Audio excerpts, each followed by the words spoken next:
ပြိတ္တာဘယ်နှမျိုးရှိလဲဖေဟာအမြဝေလို့ရှိရင်ကောတာဓုကိုဘယ်ပုဂ္ဂိုလ်တွေခေါ်နိုင်လဲဖေဟာတဲ့မိလိန္ဒပညာပါဠိတော်ဝတ္တန္တရဝက်ပုပ္ပပေတာဒိတပညောမှာအရှင်နာဂသေနာကမိလိန္ဒမင်းကိုပြိတ္တာ၄မျိုးရှိကြောင်းမိန့်တော်မူထားပါတယ်အဲ့ဒီပြိတ္တာ၄မျိုးဆိုတာဝန္တာတိက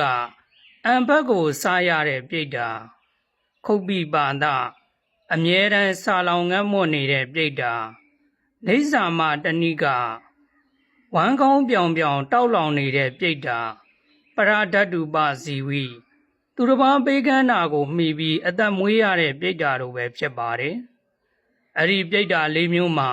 ပရဒတ္တုပဇီဝိသူတစ်ပါးပေးကမ်းတာကိုမှီပြီးအသက်မွေးရတဲ့ပြိတ္တာတစ်မျိုးပဲအမျှဝေလို့ရှိရင်တာဓုခေါ်နိုင်တယ်လို့မိန့်တော်မူထားပါတယ်